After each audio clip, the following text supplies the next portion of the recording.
Je commence ma deuxième vidéo à propos de la peau de chagrin de Balzac. Cela va être un cycle long parce que le roman est long. Et cette deuxième vidéo commence avec la deuxième partie du roman. La première partie qui racontait pourquoi Raphaël voulait se suicider et comment il trouve la peau de chagrin est assez courte. Cette deuxième partie est vraiment longue et je vais y consacrer plusieurs vidéos. Raphaël commence donc le récit de sa vie à Émile, un de ses amis, quand il a 17 ans. Sa mère est morte. Son père alors le fait suivre un régime très austère pour lui faire réussir son droit. À ce moment-là, Balzac fait une description du père. Cela dure 3 ans. Pourtant, Raphaël est loin d'avoir ce tempérament, de faire des études de droit. Il est plutôt rêveur à l'intérieur et il rêve surtout à l'amour. Mais il ne peut pas s'approcher des femmes car il est trop timide et n'en a pas l'habitude. Un jour, son père lui laisse sa bourse et il y vole 2 pièces pour jouer au jeu. Heureusement, il gagne et peut remettre l'argent pris dans la bourse.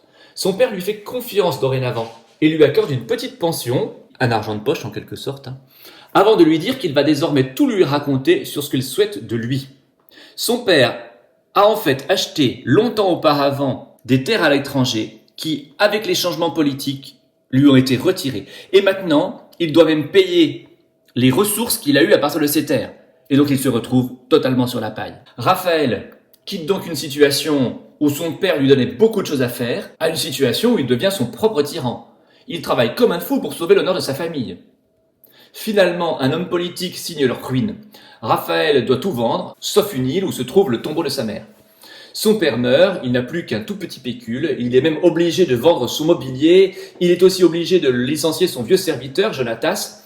J'en parle parce que Jonatas, on le retrouvera lors de la 3e partie du roman. Et pendant plusieurs pages, il décrit ensuite son rapport à la société et aux femmes qui en général le dédaignent. On perçoit dans ces pages la capacité de réflexion et d'analyse de Raphaël sur la société.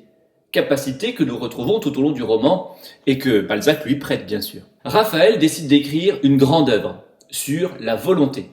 Et pour cela, il décide de s'enfermer avec sa maigre fortune pendant 3 ans, parce que justement sa maigre fortune est censée durer 3 ans. Enfin, il l'a calculé ainsi. Il décrit alors son quotidien austère, où il réfrène tous ses instincts, mais aussi sa fierté d'avoir fait ce choix et la beauté de son quotidien. 2 ou 3 pages sont consacrées à la description de son environnement. À ce moment, il commence à parler de son hôtesse et de sa fille, qui a alors 14 ans. Il vit dans un petit hôtel que tient une femme dont le mari, après les guerres napoléoniennes, a disparu. Les 2 femmes attendent donc le retour du mari pour récupérer ses biens et en attendant, en tout cas, elles vivent très pauvrement.